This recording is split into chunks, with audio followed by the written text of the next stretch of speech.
Good evening, folks.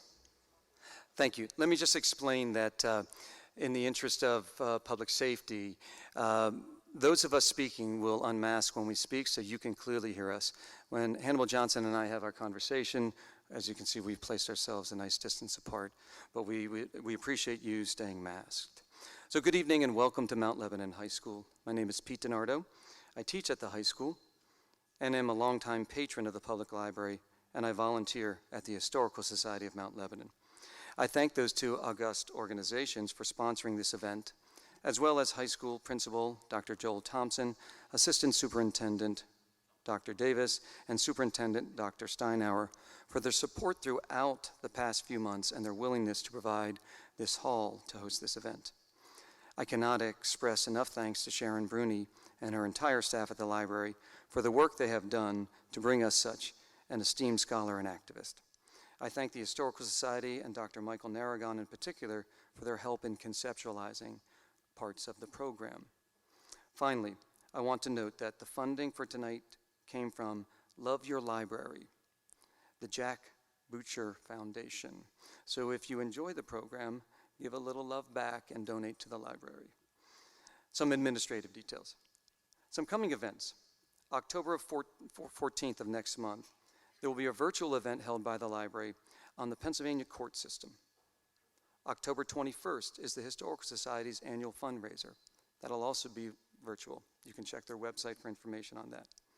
Late in October, there will be a program honoring the 3rd anniversary of the Tree of Life Massacre with the library.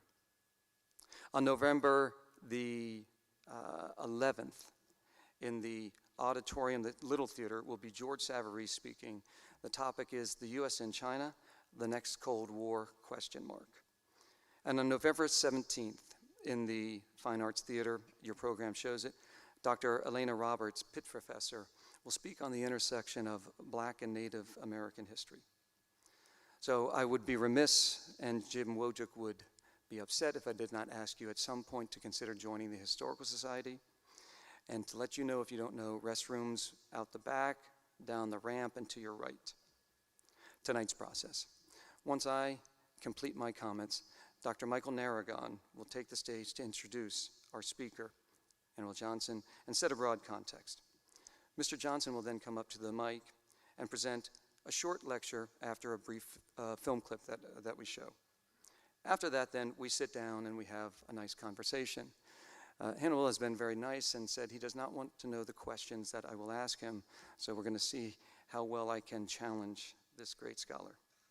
We have two means for audience questions, one primary one.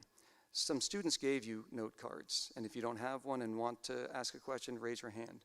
They'll be collecting those note cards at various points, and then they'll deliver them to me so that I can ask those questions. Finally, you have last 2 points. There is a survey, QR code, on your program. I'll be asking you to fill that out, and at the end of the event, books are for sale, and Mr. Johnson will be signing them. With that said, I will turn the mic over to Mike Narragon from the Board of the Historical Society.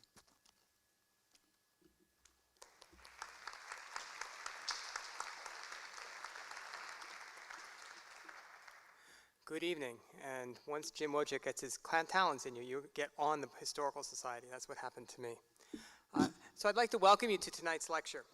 My name is Michael Narragon, and I serve on the board of the Mount Lebanon Historical Society. I want to thank the library, Sharon Bruni, and Pete DiNardo for asking me to establish a portion of the historical context surrounding tonight's conversation. At the dawn of the 20th century, race figured prominently in American social thought and institutions.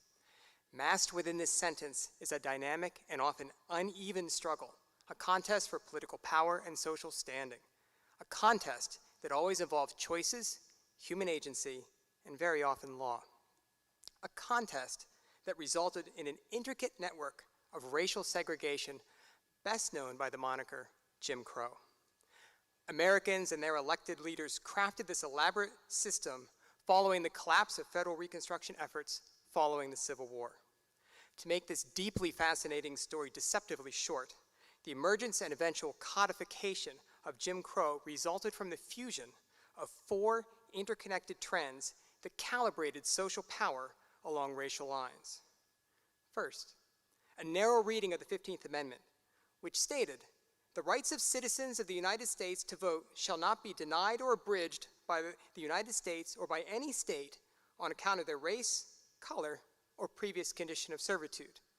Well, a narrow reading of those words sparked a wave of state-level restrictions on voting rights, which stripped away the suffrage from black and brown and many poor Americans, effectively muting their political voices. When Virginians, to cite but one example, held a constitutional convention in 1901 and 1902 to reform election laws and cleanse the state government of corruption and fraud, reformers promised that restrictions on voting rights, while crafted in racially neutral language, would not endanger white voting rights. Delegate and Judge John Good pledged, and I quote, "to eliminate the ignorant and worthless Negro as a factor from the politics of this state without taking the suffrage of a single white man," end quote. A stance the state Democratic Party endorsed. Secondly, states and cities created elaborate systems of law designed to separate Americans along racial lines. To cite but a few examples, laws demanded racially separated hospitals, storage facilities for school textbooks, parks, trolley cars, and cemeteries, literally segregating Americans from cradle to grave, and, more important, placing the power of the state behind those voices promoting white racial supremacy. It is revealing to note that placing the cloak of legality around white racial supremacy required the formulation, debate, and passage of multiple city ordinances and state laws, deliberate, thoughtful, and very public acts. The third trend.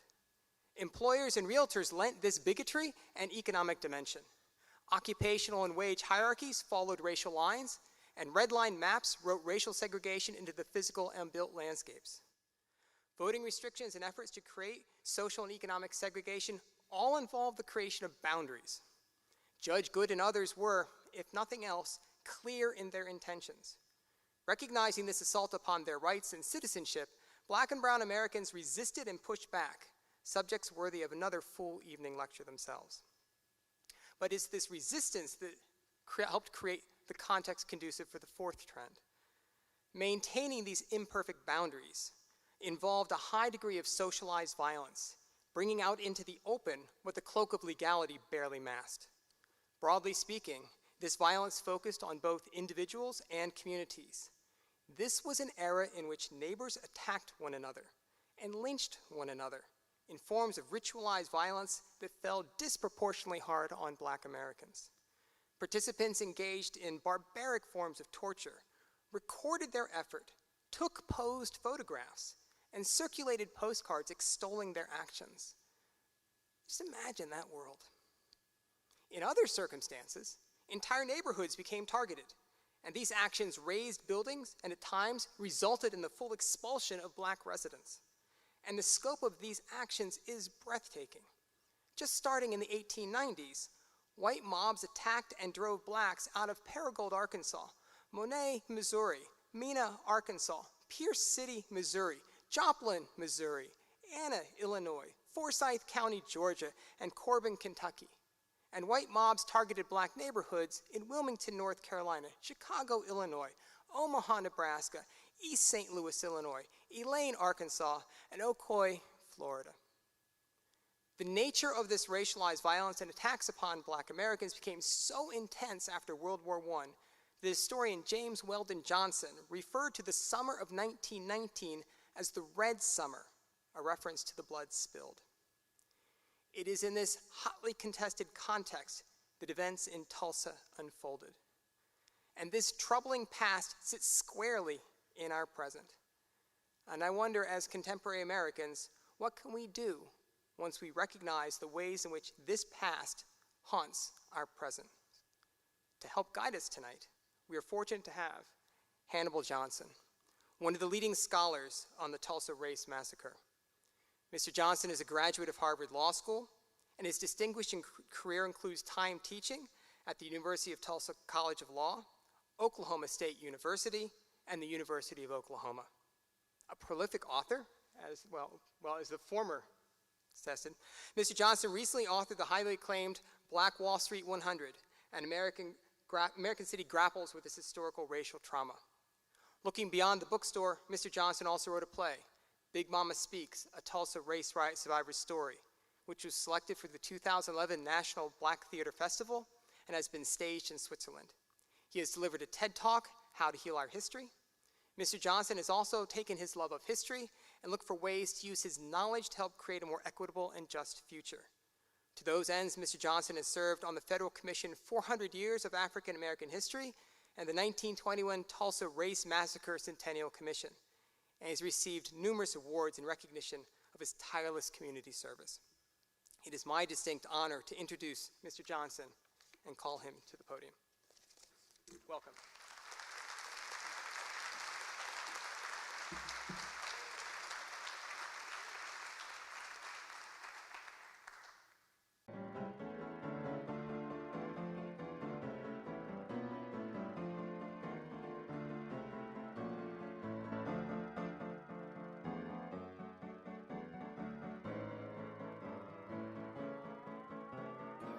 No mock justice today. Trust in the law.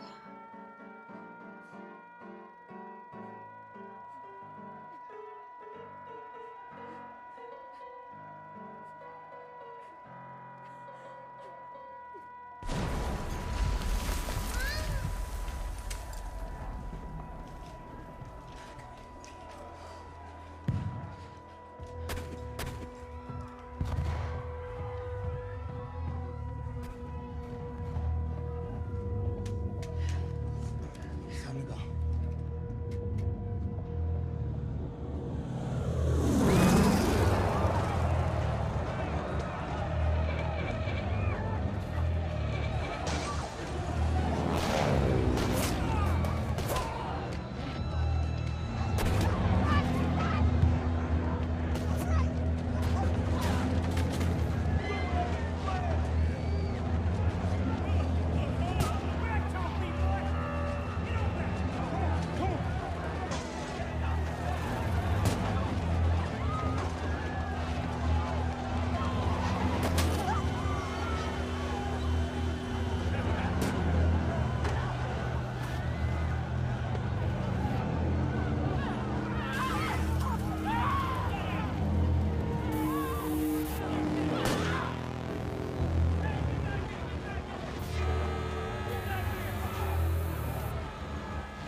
All right, we're here.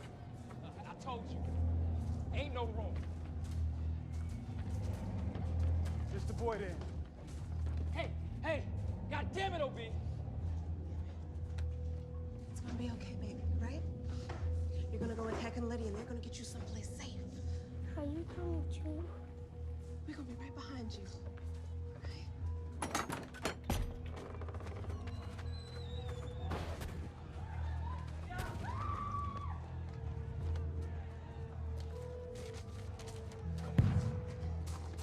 We gotta go now.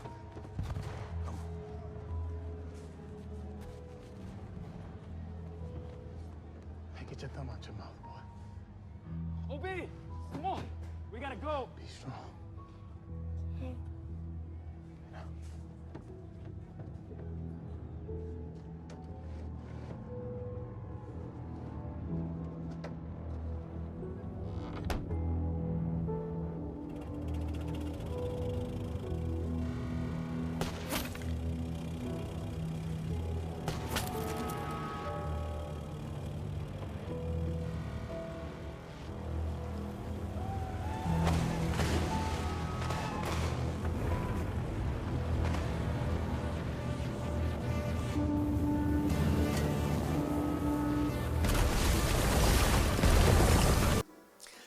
Good evening, ladies and gentlemen.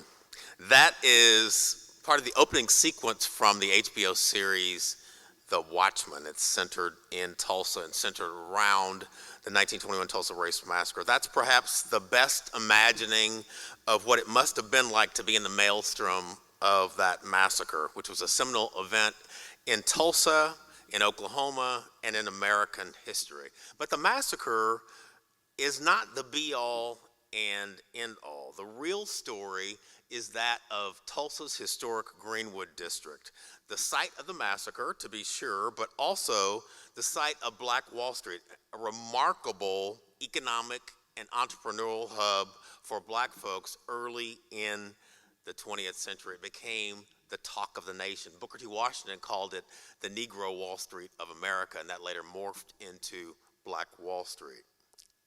The overarching narrative of the Greenwood District, or the Black Wall Street community in Tulsa, really centers on what I call the indomitable human spirit. It's really the spirit of black folks who envisioned, created, nurtured, resurrected, and sustained a remarkable business and entrepreneurial community, once again, that became the talk of the nation. Let me give you an example of what I mean when I talk about the indomitable human spirit. In my research early on, before I wrote my first book, I found an exchange of 2 letters between friends. A fellow named Curtis, who lived in Detroit, who wrote to his dear friend who lived in Tulsa, whose name was Oliver. And the letters were exchanged immediately after the devastation of the 1921 Tulsa Race Massacre. Let me read you Curtis's letter to Oliver and Oliver's reply to Curtis. Dear Oliver, I am by our local newspaper fully advised of the whole terrible tragedy there. Now that they have destroyed your homes, wrecked your schools, reduced your business places to ashes, and killed your people, I am sure that you will rapidly give up the town and move north. Enclosed, please find a draft for $40 to purchase your ticket to Detroit. We'll be expecting you, Curtis. And the reply, Dear Curtis, how kind of you to volunteer your sympathetic assistance. It is just like you to be helpful to others in times of stress like these. True it is, we are facing a terrible situation.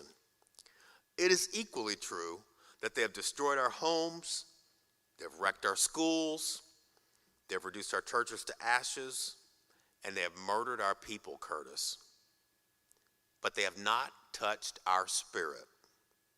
And while I speak only for myself, let it be said that I came here and built my fortune with that spirit. I shall reconstruct it here with that spirit, and I expect to live on and die here with it. Oliver. So the real story here is the story of the Olivers of the world, the people who envision grand things, the people who actually see those things to fruition, the people who unfortunately sometimes see those things maliciously destroyed, but they summon the intestinal fortitude and the resilience to rebuild and to rebound and to recreate. That is the overarching narrative of Tulsa's historic Greenwood district. And that's something that we can all leverage, that human spirit. But let's talk a little bit about what Black Wall Street was. So Black Wall Street really was a segregated community of necessity. What I mean by that is Black Wall Street as a business community would not have existed had it not been for the existence of segregation. The black folks in Tulsa faced what I call an economic detour. They approached the gates of economic opportunity in downtown Tulsa and white Tulsa. They were turned away. They went back into their own space, roughly a 35 square block area, abutting downtown, separated by the Frisco Railroad tracks. They created all manner of small businesses, grocery stores, restaurants, movie theaters, dance halls, pool halls, hotels, taxi cab companies, pharmacies, haberdasheries, beauty salons, barbershops, on and on and on. And also there was a class of professionals, doctors, lawyers, accountants, dentists. They made it work because dollars circulated and recirculated within confines of that black community. They didn't have any place else to go. They were constrained by segregation, and it created a really vibrant black business community. I think a better moniker, a better label for the community would have been Black Main Street. Again, these were mostly individual professionals and mom and pop small businesses, sole proprietorships, successful black community. Then we come to the period of the massacre in 1921. The black community, Black Wall Street, kicked off in 1906. A fellow named O.W. Gurley, who was a wealthy businessman from Arkansas, came to Oklahoma in one of the land runs in 1889, moved to Tulsa, created a couple of businesses of his own, bought land, sold it to other African Americans, and that's how the community kicked off. And it was on an upward trajectory through 1921, those fateful days of May 31st, June 1st, 1921, the dates of the 1921 Tulsa Race Massacre. Maya Angelou said something that's profound, I think we ought to consider when we think about events like the massacre in Tulsa, and that is, our history, despite its wrenching pain, cannot be unlived. But if faced with courage, it need not be lived again. That is to say, we ignore the lessons of our history at our own peril. What happened in Tulsa in 1921 was really emblematic of the kind of historical racial violence and trauma that befell the community more generally. So we have to look at that national context. We have to consider the things that were talked about earlier. We have to consider the fact that 1919 was dubbed Red Summer from all the major so-called race riots that occurred throughout the United States. More than 24 so-called race riots in places like New York and Philadelphia, Baltimore and Memphis, Washington, D.C. and Chicago, Elaine, Arkansas, and Longview, Texas. The other thing that was happening during this period in our history is lynching. Lynching is simply a form of domestic terrorism aimed primarily at people of African descent. Between the collapse of Reconstruction in 1877 and the height of the Civil Rights Movement in 1965, there were almost 5,000 lynchings in America. Most of the lynching victims were black. So that national context of structural systemic racism is important to keep in mind. A couple of other factors that were particular to Tulsa. One was land lust. The land on which the black community sat and on which the black business community was built was desired by other interests in Tulsa, corporate interests, railroad interests. So even before the massacre in 1921, there was a desire to move the black community farther north and use the land for what was considered to be higher and better uses or purposes. Jealousy. I use the psychological term cognitive dissonance was a factor. If you can imagine a time when the prevailing ideology is that of white supremacy, then you can understand what I'm talking about. You have a group of white folks in Tulsa who have an expectation about the racial pecking order, and that is that whites are always on top and are always doing better, socially, educationally, economically, and in every other way. Some of those folks could actually literally go to the Frisco tracks in downtown Tulsa, look north of the Frisco tracks and see the black community and see black folks driving nice cars, living in nice homes, going to nice shops in their own community. That causes cognitive dissonance, which is a separation between the way one believes things ought to be and the way things actually are. And one way to harmonize that gap is through violence, is to bring the black community down a peg. So we have to keep that in mind when we think about cause of the massacre in 1921 in Tulsa. Other factors include the KKK, the notorious white supremacist organization, the Ku Klux Klan.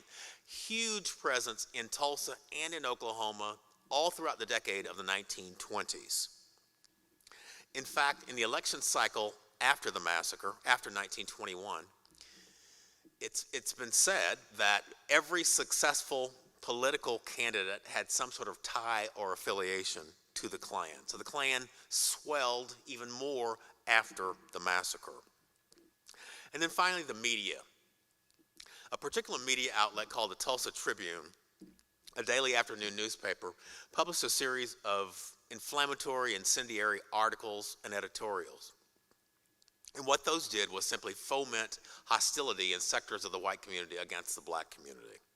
So it's the confluence of all these factors that led Tulsa to be what I call a tinderbox or a powder keg in the run-up to the massacre. It was like this sort of powder keg that needed only some sort of catalyst or match to be thrown on it. And the significant incident is an elevator incident involving 2 teenagers in Tulsa. That's the catalyst for the massacre, not the primary cause, but the catalyst. Dick Rowland, 19-year-old black boy who shined shoes downtown. Sarah Page, a 17-year-old white girl who operated an elevator in a prominent downtown building. The incident happened on Monday, May 30th, 1921, which happened to be Memorial Day. Dick Rowland needed to use the restroom. All the facilities were segregated, so he walked over to the downtown Drexel building. He knew that there was a restroom on the 3rd floor of that building, had to use an elevator to access that restroom. He boarded the elevator. Sarah Page was manually operating the elevator. Something happened. We'll never know exactly what it was, but it caused Dick Rowland to bump into or brush up against Sarah Page. She overreacted and began to scream. He exited the elevator, fearful, frightened for his life, because she's screaming in this elevator. And again, she exits the elevator. She's still distraught, and she is met by a clerk from a locally owned store called Renberg's, and she tells him that she's been assaulted on the elevator. He's concerned, justifiably, if he believes her story, so he called the police. The police ended up arresting Dick Rowland and putting him in jail. Now, Sarah Page ultimately would recant or retract that initial version of the story. Unfortunately, the paper I mentioned, the Tulsa Tribune, published an article about the elevator incident the very next day on May 31st, 1921. The article was entitled, "Nab Negro for Attacking Girl in an Elevator." It was a false narrative of an attempted rape in broad daylight in a public building in downtown Tulsa. And it really caused a stir. A large white mob gathered. The white mob numbered ultimately in the thousands. And there was talk within that mob of lynching Dick Rowland, seizing him from the jail and taking him out to a public space and lynching him. Black men got wind of this lynch talk and they were concerned. So several dozen black men gathered themselves together. Some of them were World War I veterans. They had weapons and they knew how to use them, so they marched down to the courthouse to confront the large white mob. Words were exchanged between the much larger white group and the smaller black group. A white man tried to take a black man's gun. The gun discharged. And in the words of one of the survivors of the massacre, all hell broke loose after that. The actual fighting of the massacre lasted roughly 16 hours. It was really an invasion of the black community by this large white mob who looted sporting goods stores and pawn shops for weapons. Some members of the white mob were actually deputized by local law enforcement.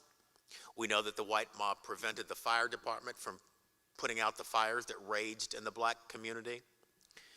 So when all was said and done, we believe somewhere between 100 and 300 people, most of them black, were killed. We're still in the process of searching for potential mass graves in the community. We know that hundreds more people, again, most of them black, were injured. Some of them left town and may have died elsewhere. At least 1,250 homes in the black community were destroyed. A number of churches, businesses, and other commercial enterprises were destroyed as well. Property damage, conservatively estimated, was $1.5 to $2 million in 1921 money. That translates into the tens of millions of dollars if we translate that to present value. Many people in the black community were rounded up and taken to detention centers throughout the city, very much like people of Japanese ancestry were interned during World War II. And the Red Cross was charged with providing immediate relief. Healthcare, food, shelter, clothing, etc. But back to the indomitable human spirit. Even in the face of all this, in the face of the utter devastation of the prominent Black Wall Street community, even as the embers from the massacre smoldered, the community began to rebuild. And they rebuilt against great odds. the city tried to extend the fire code to make rebuilding in the black community cost prohibitive. That was challenged in court by a lawyer named B.C. Franklin, the father of the historian Dr. John Hope Franklin. That Tulsa Tribune, the newspaper I mentioned earlier, published a really vile editorial 3 days after the massacre, talking about the rebuilding and how the community was a cesspool which should not be rebuilt. Again, in the face of these odds, these folks rebuilt their community. By 1925, the community was rebuilt substantially, such that the National Negro Business League, Booker T. Washington's Black Chamber of Commerce, held its national meeting in Tulsa. The black business community peaks in Tulsa in the early to mid 1940s with well over 200 documented black-owned and operated businesses in the community. But there is a second decline, occasioned by factors that you might think to be counterintuitive. So in the 60s, 70s, and 80s, the community as a business community begins to decline, primarily because of two things, I think. One is integration. And I hope that we all embrace integration as a positive value. I certainly do. But the reality is, the reason the business community in the Greenwood District, this black business community, was successful is because of segregation, because the dollars were constrained or confined within that community by law, from necessity.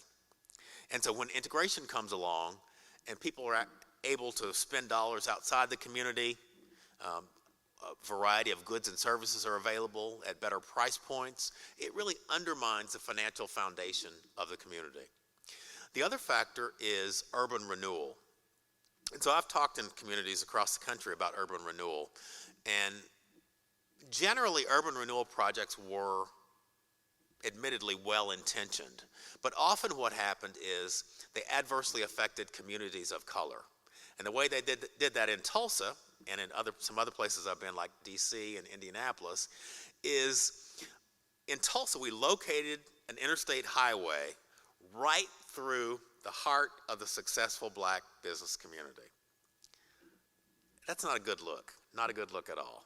It really devastated the community by separating. That interstate is still there, it's Interstate 244. So there's discussions now around how do we make that right? Is it possible that we could move that leg of the interstate? Even obviously it's costly, but what do we do to make up for that? So integration and urban renewal really led to the decline of the community. What we have in the community today is a renaissance of sorts, but it's a fully integrated community.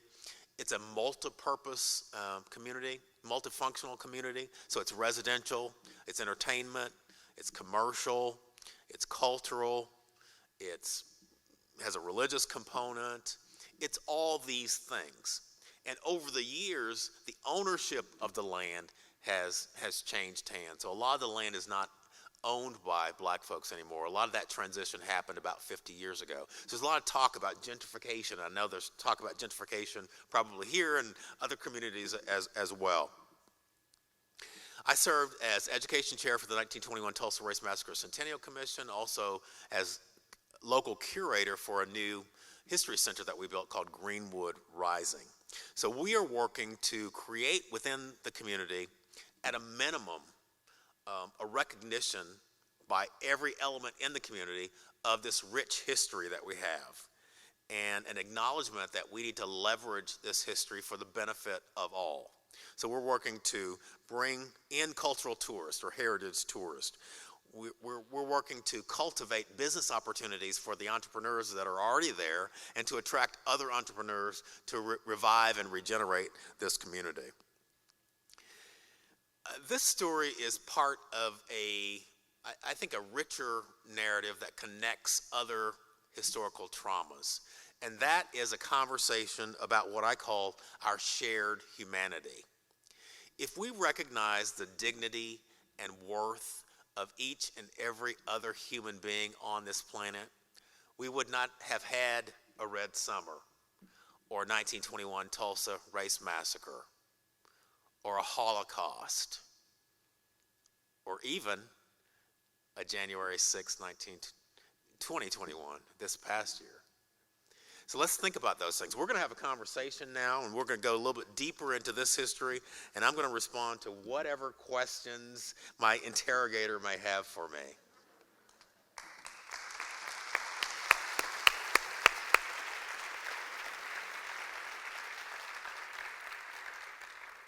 So, Hannibal, that was fabulous. And you essentially, we were at dinner, and he said, oh, you might ask me this. I wasn't going to give him, but kind of answered all my questions, so no. All right. I know you have some questions. I have a few. Yeah. But I love how you describe the culture of strength and perseverance. I want to get to that, but I'm going to go in the order I prepared, if you don't mind. Let's begin with what I might call the curious. For those who have read something about this, they know that there's some unknown to the catalyst incident, but also to those principal participants. So what's our best guess as to what happened to Dick Rowland and Sarah Page? So we know that Sarah Page left almost immediately after this thing blew up. And we know that she wrote to the local prosecutor saying that she did not want to cooperate with the prosecution of Dick Rowland. And we don't know much more about her. We know that Dick Rowland left and initially went to Kansas City, and as best we know, he wound up in Portland, Oregon, and according to his mother, was involved he worked in a shipyard. He was involved in some sort of accident in which he was killed. We don't know this, it's sort of gossipy. His mother gave an interview in 1972, and she suggested that part of the untold story was the fact that there was a pre-existing relationship between Dick Rowland and Sarah Page before the elevator. I can't corroborate that, but that's what she said. Right. And that context has happened in other claims of inappropriate contact from a black man to a white woman. So Well, it's the great taboo that caused a lot of these, either speculation about such encounters or an actual encounter caused a lot of the sort of horrific racial violence like lynchings and race riots that occurred in the United States. Absolutely. Now to sort of a question on the importance of language. Would you speak to why it's important to refer to the events in 1921 as the Tulsa Race Massacre rather than the Tulsa Race Riot, which was often used? Okay. So my view of that is a little bit more nuanced than even that. Okay. So I've come to use the term massacre because that's the term that is most in vogue in the community. So the community likes that term. For me, the question of nomenclature is really important. So when we hear terms like race riot, we should ask, who named this event? What is the practical import of this name? And with respect to 1921 in Tulsa, there is a practical component, and that is that many insurance policies, if not most, had exclusionary clauses. And they said that if your damage was occasioned by riot or civil unrest, the insurance companies didn't have to pay out. So that's significant. Who was absent from the table when this name was given out? Two more questions. Looking at the facts of the event, what other terms might be applied? So if we look at Tulsa, race riot has some application, there's no doubt about that. Massacre, yeah, you could use the term massacre, but you could also consider pogrom, which is a term used primarily in Europe, but it has to do with taking people's land and moving them away to a different place. So pogrom might be a term we'd use. Ethnic cleansing might be a term that we would use. Genocide might be a term that we'd use. Assault might be a term that we use. Holocaust might be a term that we'd use. Most of the damage was occasioned by fire. So that's a Holocaust. So there are a number of monikers that we could apply to this situation. We just have to choose which one. So then I finally ask people, if you're looking at these events, given the factors that I've listed and the questions that I've asked, and you had the power to name it, what would you name it? So it's not about settling on a particular term so much as it is about the critical thinking process that leads to the selection. Interesting. You know, my best friend, Dr. Michael Narragon over there, about a week ago suggested that word pogrom. So it's interesting, that synergy there. Would you, let me just go off of that, because a year before this, there was a major bombing of the House of Morgan in New York City, likely by anarchists. And it's described by many people as the largest, the most violent act of American domestic terrorism before Timothy McVeigh. Would you suggest that the Tulsa Race Massacre could also be called the largest act of domestic terrorism? Absolutely. Yeah, no question about that. That's an easy answer for me. I thought so, but Yeah. I've got to give you a softball here and there. Would you speak to the idea? I heard a gentleman speak on an interview about 6 months ago, maybe more, it was around the time of the anniversary, that suggested that we can't prove this, no bodies have been found. So would you speak to the claims of some people that have said no bodies have been found? And you mentioned a few of these, I just showed some slides of the mass graves. What type of resistance do you get from people saying you don't have the material evidence that people died? Yeah, so we have, well, what sorts of evidence does this person want? We have death certificates, we have eyewitnesses, we have contemporaneous newspaper accounts. There are some unanswered questions about, definitive numbers. We don't know definitive numbers. We know what are the likely ranges. And we are following up as best we can. I give credit to our current mayor, who pledged to follow up on this notion that there are mass graves.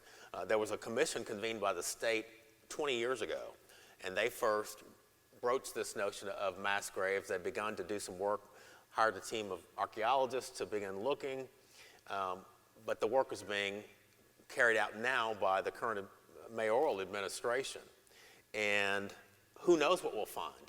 But there are eyewitnesses who are documented as having said that they witnessed bodies being buried summarily in mass graves.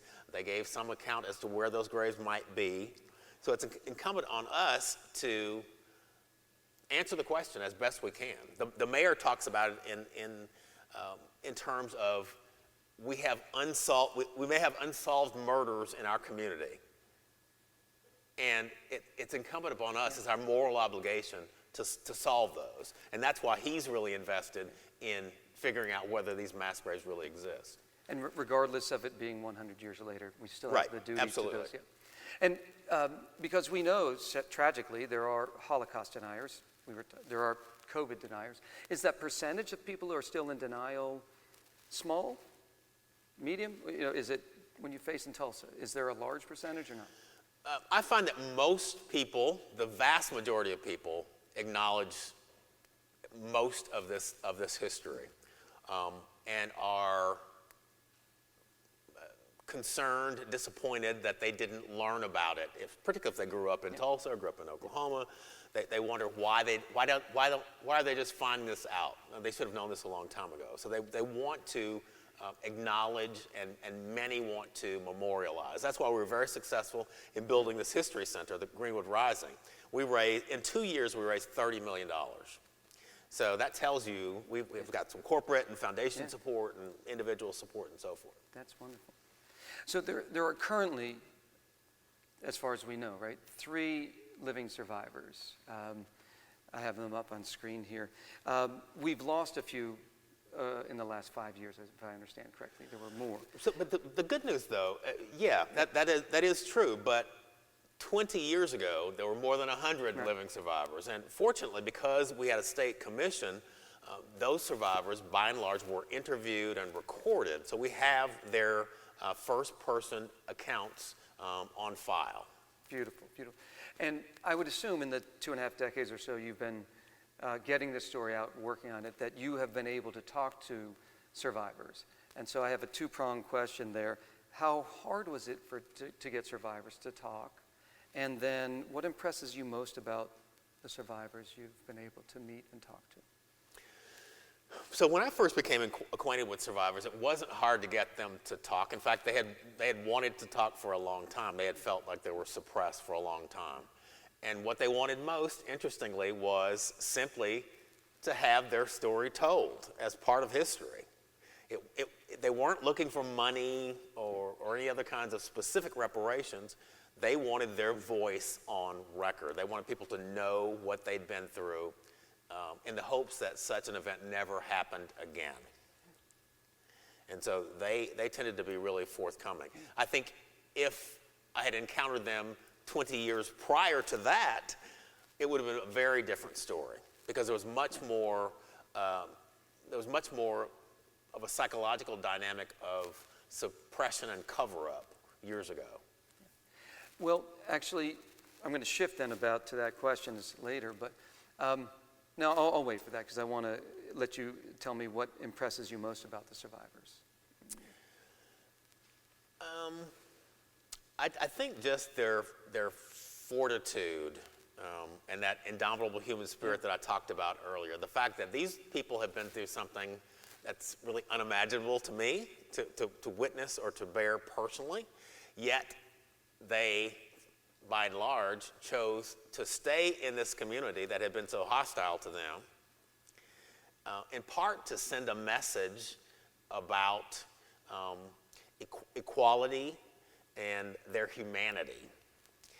And to me, that's remarkable. I mean, it's truly remarkable and something that we ought to take as an example. Yeah. Well, it seems also it's the antithesis of, you mentioned and Mike mentioned, white supremacy, which is at its core to dehumanize black bodies. And so they're reasserting their dignity and their wonder there. Absolutely. Which does lead me then to the next question. And the New York Times has a neat interactive, folks, that I won't go through, but it's not real based, but it's very cool to do this. But let's move on to what you spoke about, and I loved your comments on this, to move on to why it really wasn't about an exchange in an elevator. And I'd like you to tell us more about the beauty of black life in Tulsa at this time. Whether it was the Marquis Block or Carol Anderson, a great historian, described, quote, a seething resentment to black success. And I know that you've done a lot of work with many different education committees on various commissions. And I think it once you described an economic detour. I'd like to hear more about the beauty of the Greenwood section, if you would. So, you probably taught something about this debate that was going on in the early 20th century between Booker T. Washington and W.E.B. Du Bois. It was positioned as a debate. I think there are a lot of similarities and things and cooperative elements in their philosophies. But Booker T. Washington's philosophy generally was that one of the things that black folks could do to assert their humanity and convey their humanity to white people was to prove themselves worthy by being industrious, by creating businesses, by being self-governing, and so forth. So that's exactly what the people in Tulsa set out to do.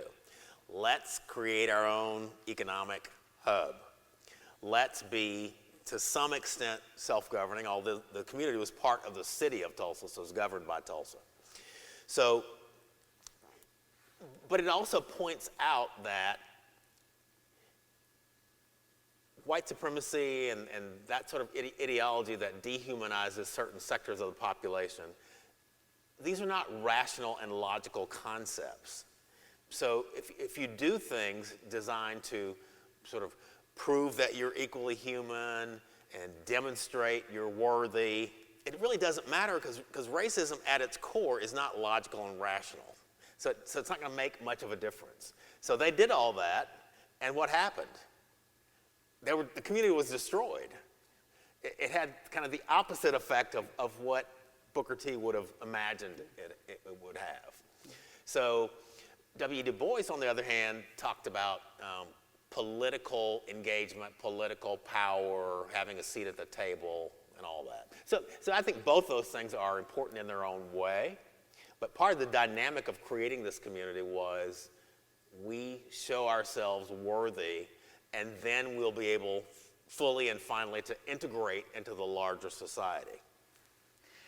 And to that, I was just teaching a unit on World War I, and another great debate between Du Bois and then a great black editor of the Boston, William Monroe Trotter, Guardian, I think. But they debated whether black Americans should serve in World War I. And Monroe Trotter said, you don't serve a racist government. Du Bois said that we man up, we show ourselves loyal, and we will be rewarded after. He regretted that a few years later. Yeah, because many of those men were rewarded by being lynched. Right. Right. I mean, that's kind of the irony. But you were talking about the success, and I find this interesting because half or part of the rationale within white supremacist culture and within any lynching is that it's the protecting of white womanhood, if it may be. Ida B. Wells reduced that to nothing. But it's still, when we look at Thomas Moss, I was thinking about Houston 1917, soldiers, black churches, whether it was in the 60s, 50s, 60s, 80s, recently, voter suppression in Wilmington, in OK, Florida today. What goes through your mind when you see this idea that success itself becomes the target? And it's a myth that it was something untoward that was acting. It's the success. How can, I had one student ask this question today, wanted me to ask you, can you be patriotic knowing this history? So how, if it's success, do you grapple with all that? I think it has to do in part with the way that I see the Constitution. So the Constitution is aspirational, even though it may not play out. So we have the tools at our disposal to create the society in which shared humanity is the norm. We don't always live up to that. That is a work in progress, and I would say that that's chronic work. So we tend to be very, we want immediate gratification, we're solution oriented. When we're dealing with race and racism, I don't see a finite point. I don't see ever not having to deal with it, certainly not in my lifetime. And I may have said something different when I was a teenager, because I think my hopes were that we'd be beyond this. But it's a problem of human relations and human nature, and therefore education, constant education, there are people cycling into these various systems that have to be educated. And one of the things that we do, and we've talked a little bit about this, one of the things that we do such a horrible job of is teaching our unvarnished history. And to the extent that we're ignorant of our real history, and we continue to be ignorant of that history, it's going to be a huge challenge to solve some of these problems around race. Great segue into my next set of questions on the topic that I call... I think she's got some questions. Oh, historic amnesia. Historic amnesia, thank you. I read this column, this comment. The final insult of the massacre came in the silence. So in what ways, I want you to think about some of this, in what ways the silence is an insult, and I'd like you to share more about the absence of public discussion between, say, 1921 and maybe the 70s, the actions of newspapers. I was telling my kids about transitioning from the hard copy to microfilm. But also, I'm curious when you learned of the massacre. So would you tell about sort of the silence that was a secondary trauma, maybe? Yeah, a lot of people talk about a conspiracy of silence following the massacre in Tulsa in 1921. So conspiracy may be a bit of a stretch, since conspiracy to me implies agreement, and I don't know that, I think there was a confluence of things going on, but they may not have reached the point of agreement. So one of the things that was going on was Tulsa was on an upward trajectory toward becoming the self-described oil capital of the world. This was going on in 1921. So the city fathers, and I mean that literally, city fathers, not city fathers and mothers, city fathers, because it was a male-dominated society. The city fathers didn't have any interest whatsoever in talking about negative aspects of Tulsa's past. So they just swept it under the carpet. Some people in the white community in Tulsa felt shame after this had happened because they had allowed this to happen in their community, which they considered to be pristine. In the black community, there was PTSD, even though I don't know that the term had been coined at the time, post-traumatic stress disorder. There was fear, real fear in the black community. This happened once, it could happen again. And when I talked to some of the survivors 20 years ago, when many of them were living, they talked about the fact that in their families, this wasn't talked about either, because the elders in the family felt that it might have some sort of debilitating or stunting effect on young people if they knew about this horrific event. So all those things, coupled with the fact that the leadership of the state in charge of things like curriculum chose to exclude it from the regular curriculum, never at least in the first few decades, wasn't part at all of Oklahoma history. For all these reasons, people didn't talk about it, and most didn't know about it. And from my understanding, I think in 2002, the state opened the possibility of it. In 2011, they formally put it in the curriculum, but gave no funding to help do that. So Tulsa Public Schools, which is where I am, Yep. where it happened, Tulsa Public Schools has taken a leadership role in this. Tulsa Public Schools has infused this history into the curriculum for grades K through 12, and not just in the history curriculum. It's in a multidisciplinary way. So it's truly woven into all aspects of the curriculum. So that should be a model, I think, for communities all over the country, because Tulsa, again, is not the only community by far that has suffered historical racial trauma. That's impressive. So I'm going to try and blend in three of these cards that came in. You kind of hit at it, but this card, I've been rereading it a few times, and asking about generational trauma can transform communities of color. And as it's been more publicly discussed, is there any notice of then the generational trauma? Because you said it was hidden from children, which I would imagine then may not be as easily able to transform that. Is there any sense there that it's traumatizing young people to learn about that history? Let me switch that just a little bit. So let's talk about the intergenerational aspects of it. So one thing that's a major intergenerational factor is the inability to transfer wealth intergenerationally. So we always talk about the wealth gap, that black wealth is 1/10 that of white wealth. Well, why is that? Well, this is one of the reasons why. This is a relatively wealthy community with at least 2 or 3 people who would have been millionaires, who lost virtually everything in the massacre. That everything would have been passed down to their children and their children's children and children's children. So that's important.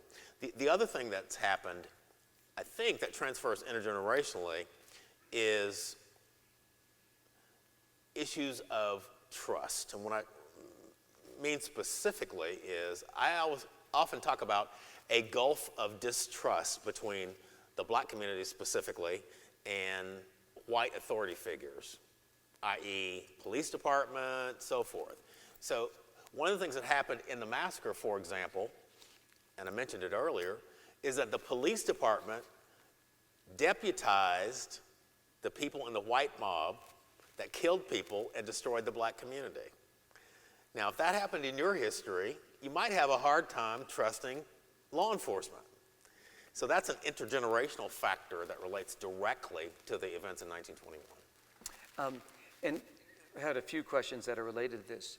So Tulsa seems to be doing a wonderful job, but you also, all right, I mean, in the school system I meant. Yeah, in the school system.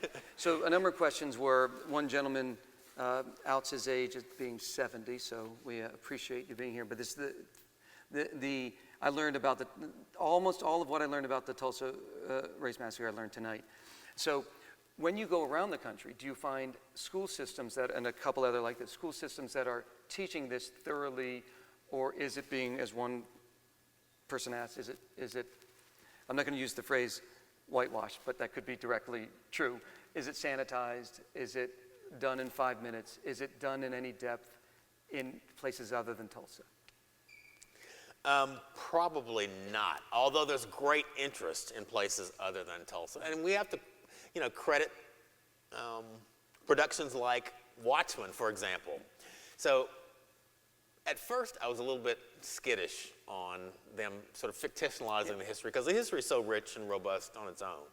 But the reality is, what Watchmen did is a window into the actual history, because it gets people excited. They want to know more, and they want to know the real history. So if that is the effect, it's great. I mean, I think it's an opening for the history.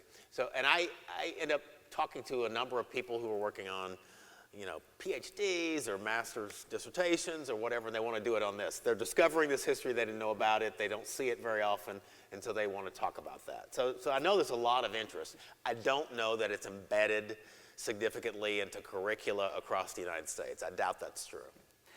And just knowing the pattern, it gets talked about by scholars maybe introduced in undergraduate courses, and then it'll trickle down into K through 12. So it'd be interesting to revisit that in 5 to 10 years to see how well that's been embedded.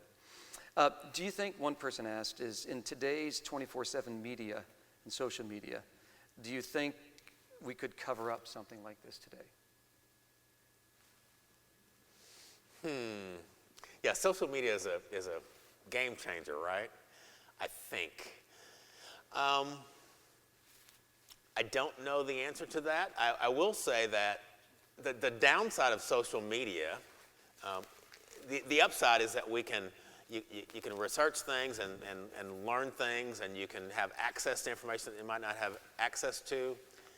The downside is a lot of the information is mis and disinformation, and many people who use that as a source don't vet what they're looking at. So it's really a double-edged sword. On the one hand, we have all this stuff available for us. On the other hand, you have to exercise great care before you overvalue this stuff that's available to us. So there's a question related to what I asked that just in the richness stuff is we forgot, but I'm curious if you can remember when you learned about it, and then this person wants to know, what drove you to garner such an interest for Tulsa and this rich and complex history? So I grew up in Fort Smith, Arkansas, where I went to high school, which is 100 miles from Tulsa. It's southeast of Tulsa. It's a town of about 90,000. I didn't really know anything about, I certainly didn't know the history and didn't know much about Tulsa at all when I was growing up in Fort Smith. I moved to Tulsa to work for a law firm, did that for a while. I was asked by the black newspaper called the Oklahoma Eagle to do a guest editorial column periodically, which I did. And I was asked at one point to do a series on the Greenwood District history, the history of Black Wall Street, which I did. And that's how I began learning about this history. It was fascinating. It was more than I could put in a 4-part series in a newspaper, so I continued to work on it. I did a book called Black Wall Street that came out in 1998, and I've done several other books since then. And it's just a great story. It's an undertold story, and there's value to telling the story from a different perspective. For example, when I wrote Black Wall Street, there was a book called Death in a Promised Land by a fellow named Scott Ellsworth, who's a friend of mine. He's a professor at the University of Michigan. So his focus was on the massacre. It was a book about the massacre. And he's a white guy. So I thought, I'm a black male person, and I'm probably going to have a different emphasis and a different perspective on these events. So I should write something myself. So my interest is not the massacre. It might sound strange, but I really am not interested. I'm interested in the community and the people. And the massacre is a chapter in that richer discussion. To me, those are two different things. The orientation is different. I like how you framed that. I love this question. I asked you about Dick Rowland and Sarah Page, but do we know much about those who left and fled? Like those who left Tulsa and never returned? Have we been able to find much out about that? No. I mean, we know obviously much, I think very obviously much more about the people who stayed than we know about the people who left. And there are some descendants of survivors who left and are beginning to start telling their stories. For example, there's a black woman who wrote a book, really an eyewitness account of the massacre. Her name is Mary Elizabeth Jones Parrish. She wrote a book called Events of the Tulsa Disaster. It was published in 1923. The book is a collection of interviews that she did with people right after the massacre, friends of hers. She had moved to Tulsa from Rochester, New York. She was a journalist, secretary, and did secretarial work as well. And it's just a great kind of first-person account. Her granddaughter, I believe it is, has been located. Wow. And she probably has a number of stories to tell. That would be fascinating to hear those stories. In this idea of trying to teach, more vibrant, complex, hard history, it's my understanding that HB 1775 in Oklahoma would prohibit teaching racism as intertwined in American history, and I think it was last spring the governor signed some laws criminalizing peaceful protesters. I guess my question is, are you coming up against this moment in history where you're getting some blowback by discussions of critical race theory, the 1619 Project, 1776 Project, and with HB 1775, how can you teach Tulsa? Well, the governor says it's possible, so it must be possible. Okay. The reality is, most of the authors of that legislation couldn't define critical race theory if they had to. They have no idea what critical race theory is. So the legislation comes from a place of fear and fragility, and it's based on an ignorance and a desire, I think, sadly, to keep people ignorant of our history. Because if we don't talk about systemic racism, we're not going to make progress. I mean, we have to be honest about what our history was. And we have to understand that we each have individual agency such that we can do better than what's been done in the past. And passing legislation like that, that's designed, I think, as much as anything, to have a chilling effect on teachers. Because the real problem is it puts teachers in a place of questioning themselves about what they teach and how they teach it for fear of prosecution. So what does that tell you? Many teachers will end up then teaching something that I would consider to be, I'll use the word pablum, something that is sort of mild and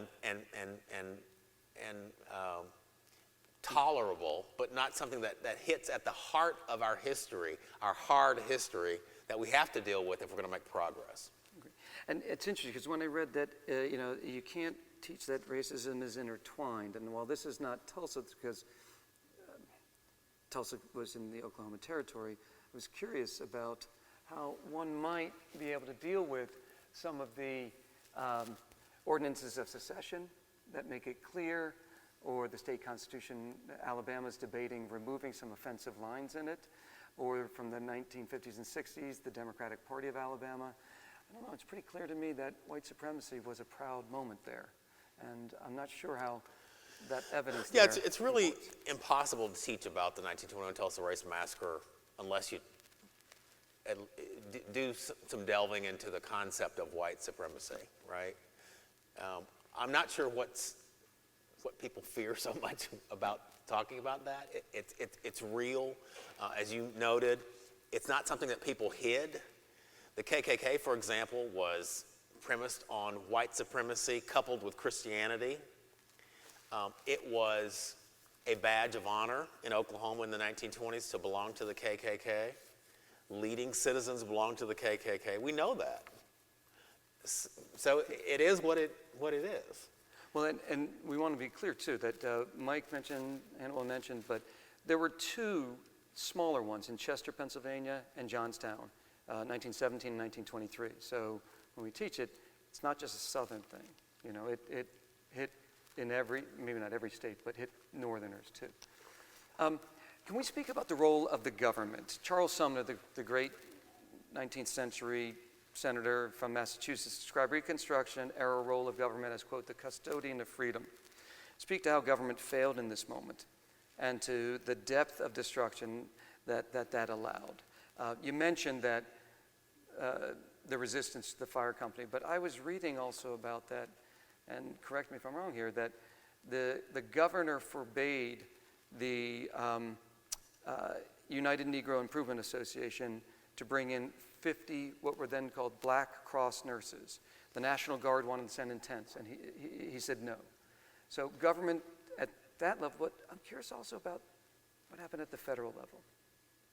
Not much at the federal level that I'm aware of. And the feeling in Tulsa, proud Tulsa leaders, was we can take care of our own. We can do this ourselves. So they rebuffed offers of help from really all over the United States.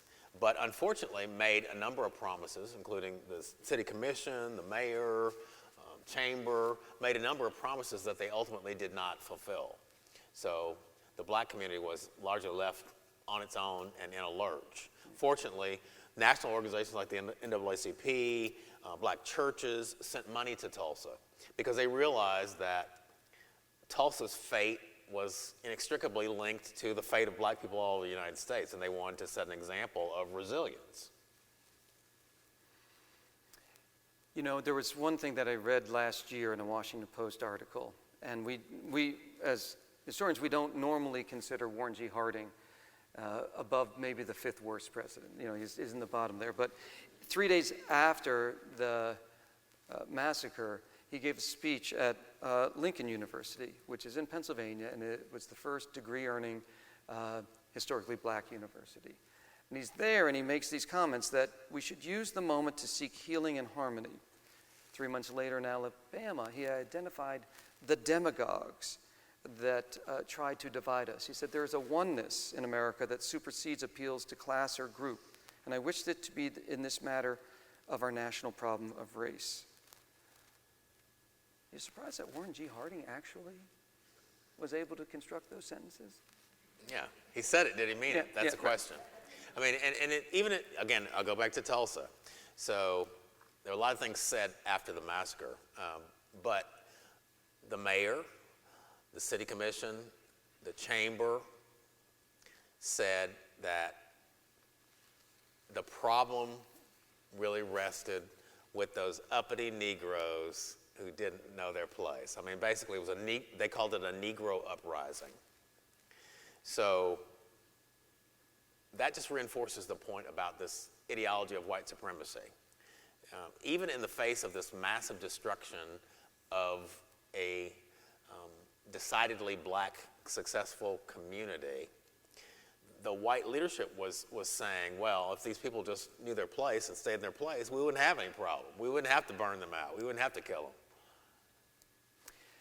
I'm curious if you found any evidence where I often think back, I have a poster on the wall with a quote from one of my favorite authors, James Baldwin, who spoke of the relatively conscious few. Did you find any relatively conscious whites in 1921?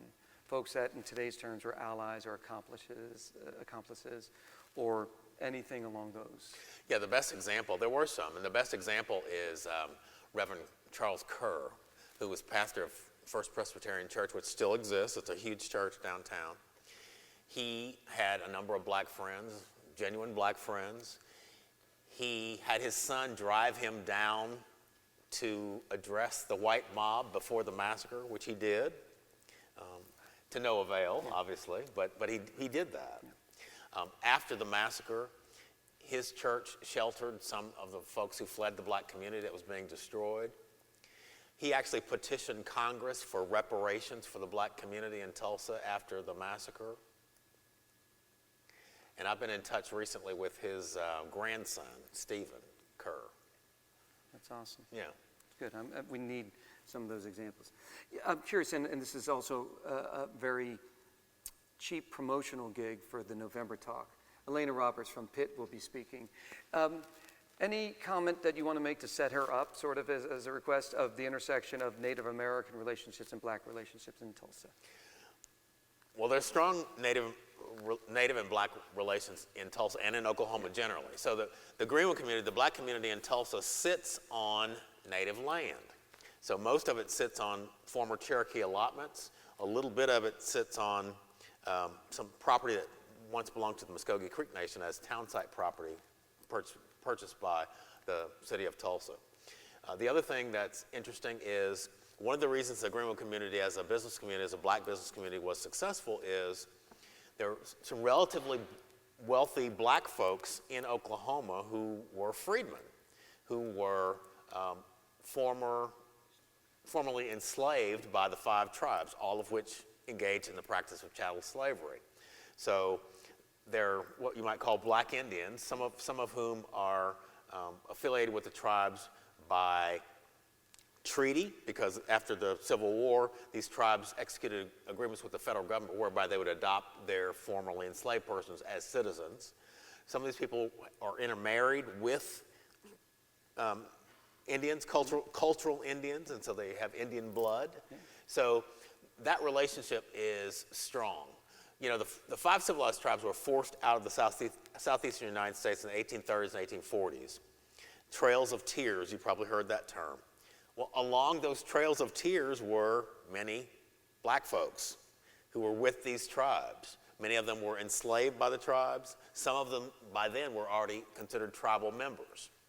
So that's how, at least a part of the black population got to Oklahoma in the first place. Yeah, it's a fascinating story.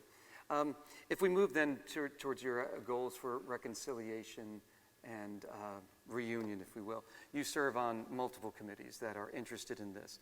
I want to show people that it was mentioned, I think, by Mike, but there's some great TED Talk items going on here. But to heal, right? And to ask what justice looks like. What do you have to say about reparations for what happened? So I usually frame the conversation about reparations in the context of racial reconciliation, saying that it's really a 3-pronged process: acknowledgement, apology, and atonement. Acknowledgement is, coming to grips with our history, including the curriculum, all those sorts of things.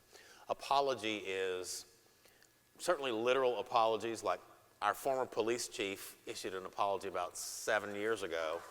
He apologized for the police dereliction of duty back in 1921. He didn't have to do that, but it was an important symbolic gesture. So that, but by apology, I also want to emphasize the notion of developing broadly among all of us senses of compassion and empathy. So getting to understand what it means to be a victim of historical racial trauma and what it might be like to be such a victim. And atonement is making amends or repairing damage. So atonement is reparations. So when we talk about reparations, we need to keep the definition in mind. Again, making amends or repairing damage. There are many ways to do that. Unfortunately, we too often fixate on paying cash to individuals. That's one way, that's an important way, it's not the only way. So my work in the area of curriculum reform is reparations. My work in being the local curator for Greenwood Rising, this history center, this museum, that's reparations. It's helping teach the story and expand the narrative. There could be, for example, targeted economic investments in the black community that are restorative and they help repair some of the damage that was done from 1921. So reparations is this broad concept. You might think of it as a quiver with a variety of arrows in it. Cash reparations to living individuals, that's one arrow in the quiver, but there are many others. And let's keep going with that idea of redeveloping it, and we can see some of the beautiful artwork here. Speak more about Greenwood Rising, about some of the questions that I've been reading about this odd debate between gentrification or the historic value. I think it's fascinating because I don't think we can avoid that discussion or that challenge, and it's just almost innately natural. Folks, there's some great cultural, artistic works doing. I came across this neat Greenwood art project here, along with Fire in Little Africa is a great hip-hop album. So would you speak to all those, maybe back to that sturdiness of this human spirit in Greenwood and how it's coming out, whether it's in Greenwood Rising, it's in the coffee shops that are coming up, or it's in the culture of music that's coming out? Yeah, there are a lot of really encouraging projects going on. You mentioned Fire in Little Africa is a music project, it's a hip-hop project that's received a lot of attention. Greenwood Rising is a new history center. There are, I think, a number of new small businesses or entrepreneurs coming into the community. We have a strong philanthropic community of nonprofits and foundations, and one of the foundations, the George Kaiser Family Foundation, is interested in entrepreneurship.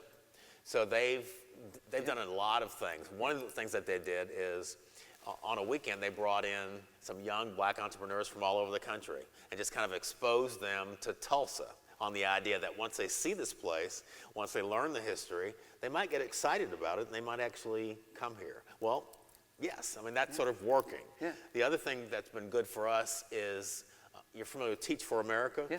So we have a regional hub of Teach for America, and what we find is that a lot of the people in the core of Teach for America, when they're given options as to where they might locate, Tulsa's not on the top of the list, like it's at the bottom of the list. But once they get to Tulsa and they have the experience, we have, in terms of the retention rate, we're right at the very top. We're really way up there. So we know that we have something to offer, and we know that people don't know much about the community. I'm talking both about the Black Wall Street community and the community writ large. And so that exposure, that understanding the history and understanding some of the dynamics will help generate, I think, a new core of Black entrepreneurs, but entrepreneurs more generally. That's a wonderful story to hear that about with Teach for America, and that's a credit to the mentorship that those master teachers are giving to those young people. So that's props up to them. I'd like to ask you maybe an odd question. I love the idea of the Greenwood Rising in the museum, because I love them. But in so much debate over the last few years, especially the last year or two, about a monument, I found this in the Times yesterday. This is, some of you would know, Ed Johnson. I don't know if anyone. Ed Johnson was a black man that was falsely accused and was lynched in Chattanooga, Tennessee, 1906. And it was a rare case in which the U.S. Supreme Court intervened to stay some penalties. And the justice that did this was one of the rare justices. It was the lone vote in Plessy v. Ferguson, John Marshall Harlan. And he was going to prevent an act. He was taken out of jail and brutally murdered. It was a rare case in which the sheriff was actually prosecuted. But this artistic approach is fascinating to me. This gentleman has a very interesting idea that says we need to remember even this horror and have it publicly there. Fascinating display. This is Ed Johnson's gravestone. His last words, "I'm an innocent man." So if you had to design a monument, one that would be in the center, how would you design it to memorialize? I feel like you've answered it. You wouldn't do the massacre. Yeah. Well, and we have a park called John Hunt Franklin Reconciliation Park that has statuary in it. So it has a monument, and at the foundation of this centerpiece statue is really snippets of American history more broadly, which I think is brilliant because that is the context in which the massacre occurs. So none of the statuary centers on the actual act of the massacre. It gives you contextualization for the massacre, and it certainly references the massacre, but it really is about the broader community. So if I were designing something, it would be people-centric and not disaster-centric. Yeah. Does that make sense? Yeah, it does. And showing these gruesome pictures, I think, I met a guy named James Allen. I don't know if you know, James Allen wrote a book called Lynching Photography in America, which you should see. It's horrible. It's absolutely it's awful in terms of the images. But it's so awful that I think everybody should see it. Because these things happened.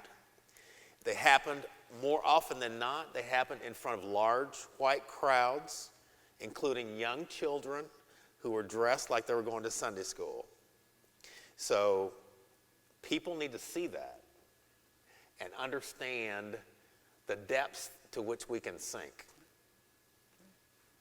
And for my last comments on that, I think that's important. Last summer, in an effort, some students started the change.org petition to diversify curriculum. Now, some of them were 20 years out, so we had about 50 hours of conversation on Zoom. And they were warning me about, having sort of like trauma porn, about how much you do this. And I asked them, I said, well, how do you teach the story of Emmett Till without honoring his mother and showing the images of Emmett Till? And the 25 faces on screen said, well, glad we're not you, because you don't want to traumatize, but you also want to show what reality was. Yeah, I think she did absolutely the right thing. Yeah. So she showed how horrible what was done to her son. And I distinctly remember seeing that image when I was 13 or 14. And I saw it in Jet magazine, is where I saw it.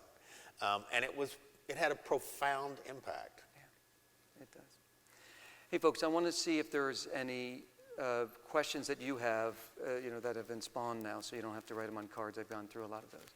Does anybody have, we have time for a couple of questions if you have them now. I would prefer if you come up to the mic so that the recording can hear it. Does anyone have a question? Okay, if you come up this, yep. So you're a lawyer. My question is, was there ever any points was anyone ever held accountable or prosecuted in the aftermath of the massacre? Was there anybody who had any kind of accountability at all? No, there was nobody who ever spent any time in prison as a result of this or was prosecuted in that regard. The police chief, who was corrupt anyway, he was involved in a car theft ring and other things. He was charged with dereliction of duty, and he ended up losing his job. He became a private detective and had a successful business doing that afterward. But there was nobody prosecuted for, killing people or destroying property in the black community or any such thing. But this was 1921, and so the national context is important, so we should not be surprised that nobody was prosecuted. Right. Thank you. Yep, sir. This question's actually in regard to some of the intersectionality that was just raised a few minutes ago. The Osage Indian killings occurred very shortly after this. And very close. And very, very close. Yeah. I'm wondering to what extent there have been conversations across communities around the trauma that occurred in this part of Oklahoma, both in the 1920s or even today, and if there's been organizing across communities as a result of that trauma. Well, two things. One is, in Greenwood Rising, the history center that we just built, one of the first things you see when you walk in is a land acknowledgement to the Muskogee Creeks, because that was their land originally. And secondly, I'm on a panel coming up in a month or so to talk about historical racial trauma, and one of the other panelists is going to talk about the Osage murders as part of that. And the intersectionality and the connections there, I think, will be made in the context of that panel. Wonderful. Thank you. Is there another question? I'm not familiar with the Osage murders. Is there any way you can I'm not an expert, but the Osage Indians in Oklahoma were on land that turned out to be very, very valuable because of the discovery of oil. And there were a lot of folks who set out to swindle, intermarry, murder, and otherwise take that land for the oil that was there. And that's what the Osage murders were really about. Thank you. I heard at one point that there were airplane bombings involved, and to what level, was that federal? Like, is that true? And how do we know that history? So she's asking about the use of planes in the 1921 Tulsa Race Massacre. So we know a number of things, primarily because we had that statewide commission from 1997 to 2001 doing a fact-finding report and making recommendations. One of the things they looked at was the use of planes.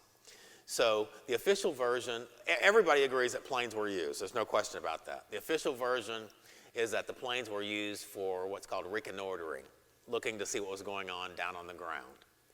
There are eyewitnesses, incredibly credible eyewitnesses like B.C. Franklin, the father of Dr. John F. Franklin, who was a lawyer.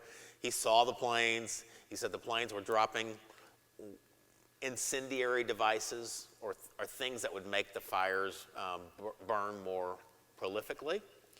And so it's been speculated that they were dropping either sort of nitroglycerin or kerosene, some sort of Molotov cocktail that caused the flames to spread rapidly and burn brilliantly. So we may not ever know definitively, but the report of the statewide commission is that it's highly likely that the planes were dropping something on the community. And it's almost certain that at least one person in one plane was strafing the community with bullets. The commission did conclude that the planes were privately operated planes. They were able to trace all the government-owned planes that were in the state at the time satisfactorily, so those were private planes. Come on down. If there's another one you want to come down to the other mic, just get ready. Is there a movement to synthesize all of the various individual memorializations and histories, like New Orleans, like Wilmington, like Tulsa, into a larger critical mass, and then even do like lessons learned that can, anyways. I hope so. So years ago, maybe 10 years ago, I was involved in a group of folks from communities across the country that experienced historical racial trauma, and we were sort of sharing best practices and talking about memorials and sharing information. I sort of fell out of touch with that group, so I don't know if they're still meeting, but I hope that that gets rekindled. It makes sense that there's shared information and knowledge, even if we do it on a virtual. It makes it. We were actually meeting in person, but doing it virtually would make a lot of sense. You know, and just if I can add to that, I find it fascinating. If you can, get to Montgomery for Brian Stevenson's memorial and museum, what is popularly called the Lynching Museum. Part of that goal is for then every community that had a lynching to take one of his incredibly powerful pieces of artwork there back to your hometown. And I connect that with Sherilyn Eiffel, who is she still the legal director of the I think so. and NAACP. She wrote a book on the courthouse lawn. In 2005, the U.S. Senate issued an apology for never addressing an anti-lynching bill, and basically because of the filibuster. You think it's just a current issue. But she said discussions on that can't happen at the national level. Each lynching was distinct and different, and that healing has to happen in that local community. So there are those commonalities, but it's got to, I think, come back to that community to deal with its own. Like I was saying, in Pennsylvania, we have to look in the mirror and look at our own, not just speak about those Tulsans. Sir, over here. So I was born and raised right outside of East St. Louis, and that 1917 riot was something we never learned about. In fact, I didn't learn about it until I was much later, an adult. But years from like 1970, 17, 18, especially 19, 20, all the way up to that, what do you attribute that frame of history being so devastating in terms of these massacres and these riots, all happening in this relatively short period of time, but compacted in this short period of time? Yeah, I think there are a lot of factors. One is World War I. So you had black soldiers who risked their lives for the country patriotically, and they were emboldened to fight for their civil and human rights once they got back, and many of them were mistreated. As I mentioned earlier, a number of them were actually lynched. So that. Labor is another factor. Competition for jobs post-World War I, that's a factor. Anything else that you can think of? Those are two main ones. Well, I think the rise of the Second Klan in 1915. Well, yeah, the Klan.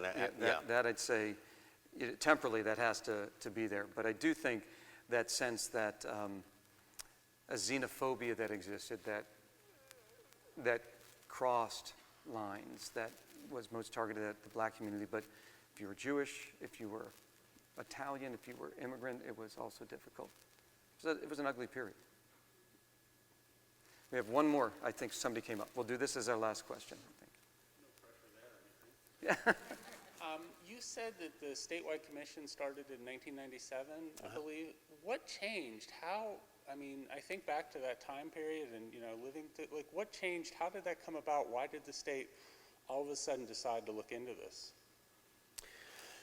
Yeah, so the political dynamics in Oklahoma have changed drastically since then, but there was a black state representative, Don Ross, and a black state senator, Maxine Horner, who they had powerful positions in the legislature, and they really pushed for this. And Susan Savage was the first female mayor in Tulsa. And she knew them and was friends with them, and so there was just a critical mass of people who wanted to move forward on this, and the political waters, as I mentioned earlier, were considerably different from what they are now, and it happened. They did a great job. There was more resistance then than there is now, but things are changing again with this new legislation and other things. But at the time, there were people, I would run into people occasionally who would just say, we should just let sleeping dogs lie. Why are we bringing this up now? I mean, it's a long time ago. What does that have to do with now? That sort of thing.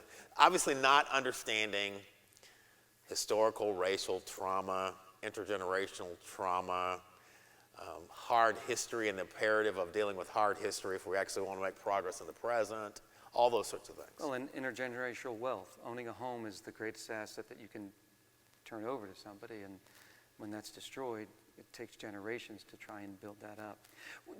At what point was the Rosewood Commission? Rosewood happened in 1923 in Florida, a smaller, more rural, but still analogous. Was that commission in the 90s also trying to study that? I believe it was in the 90s. Actually, the Rosewood folks got cash reparations from the state legislature. So some of the survivors, their attorneys have pursued cash reparations as well. The initial lawsuit was in 2003, and the courts, it was in federal court, and the court said, statute of limitations, it's time barred. You should have brought it earlier if you were. The irony, of course, is had they brought it in 1921 or 22 or 23, it wouldn't have been successful. They know that. I mean, we know that. So there's another lawsuit pending for cash reparations now on a different legal theory, and we'll see where that goes. I don't think it'll be successful. I think if there are cash reparations accorded to individuals, it will come somehow miraculously through a legislative process, not a judicial process. And I'm saying too that just a few years after that, Brown University started to come to its own honest terms with the two founders of Brown. One was a slaver and one was an abolitionist. So the slaver made the money for Brown. Their report is I thought was pretty honest and upfront. So others may have replicated that. All right, folks, I think we need to give Hannibal Johnson a standing applause here, and thank you for that. That was awesome. Thank you.